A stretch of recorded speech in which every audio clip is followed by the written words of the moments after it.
A maldição dos rios, o guardião da escuridão. A Amazônia, com seus rios que cortam a imensidão verdejante como veias pulsando vida, guarda segredos que desafiam a lógica. Sob o manto da noite, quando a floresta mergulha em um silêncio opressivo, lendas se tornam sussurros reais. Para os ribeirinhos, essas histórias não são apenas folclore. São advertências que carregam séculos de sabedoria e temor. A decisão fatal. Em uma dessas noites sem lua, Elias, um pescador conhecido por sua coragem, decidiu desafiar as advertências dos mais velhos.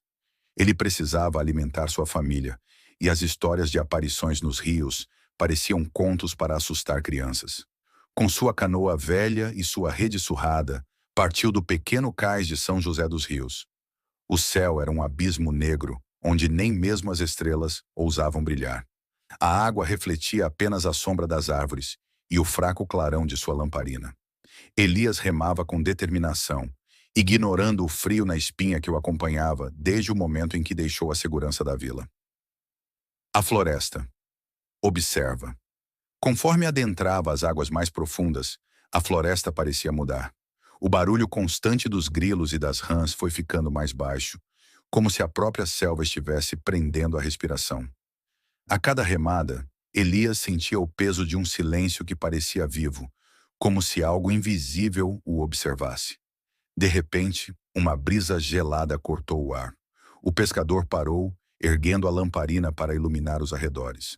As árvores formavam sombras sinuosas na superfície do rio, mas nada parecia fora do lugar.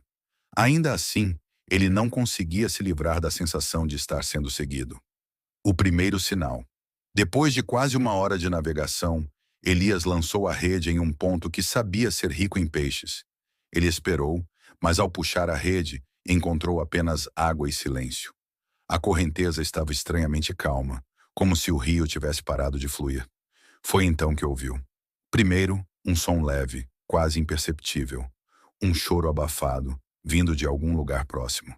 Elias ficou alerta. Uma criança? Component Placement pensou, embora soubesse que era improvável alguém estar perdido naquela hora. Ele seguiu o som, remando até um estreito braço do rio, cercado por árvores que formavam um túnel natural. O som na água. Conforme se aproximava, o choro ficou mais alto, mas algo nele era estranho. Não era humano. Havia um eco metálico, quase animalesco.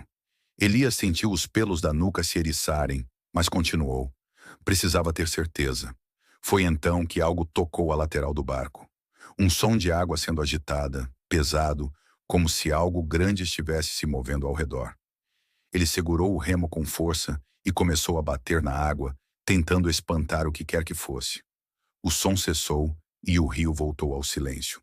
Mas Elias sabia que não estava sozinho. A aparição. De repente, a canoa balançou violentamente, quase o derrubando na água. Com o coração disparado, ele ergueu a lamparina e viu algo que congelou seu sangue. Uma mão pálida, de dedos longos e ossudos, segurando a borda do barco. Antes que pudesse reagir, uma figura emergiu da água. Era alta, esquelética, com olhos negros como o vazio e pele cinzenta que brilhava sob a luz trêmula da lamparina. Seu rosto era uma distorção grotesca de traços humanos, com uma boca que se abria em um sorriso impossível, mostrando dentes finos e afiados. A criatura falou, mas as palavras eram incompreensíveis. Era como se o som viesse debaixo d'água, um sussurro distorcido que arrepiava até a alma. A fuga desesperada, Elias tentou remar, mas o barco parecia preso, como se o próprio rio o segurasse. A criatura riu, um som que reverberou pelo ar, e mergulhou novamente. Ele olhou para a água e viu dezenas de rostos pálidos e imóveis, com olhos negros, olhando diretamente para ele. Com um grito de puro desespero, Elias pegou sua faca e cortou as cordas da rede, abandonando sua pescaria. Remou com todas as forças, enquanto a água ao redor do barco borbulhava e se agitava, como se o rio estivesse vivo e faminto.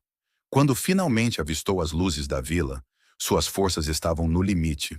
Desabou na margem, tremendo e sem conseguir dizer uma palavra. O aviso. Nos dias que se seguiram, Elias mal falou. Seu olhar, antes firme e determinado, agora era vazio. Ele evitava o rio e ficava paralisado sempre que ouvia o som da água. Apenas murmurava, quase inaudivelmente. Os olhos. No fundo. Os mais velhos da vila balançavam a cabeça, dizendo que ele havia encontrado o guardião do rio, uma entidade que protege os segredos das águas e pune aqueles que ousam desafiá-lo. E você? Se algum dia estiver na Amazônia e ouvir um som estranho vindo do rio à noite, lembre-se do aviso de Elias. Não responda, não olhe, não siga, pois as águas escuras escondem segredos que nenhum mortal deveria conhecer.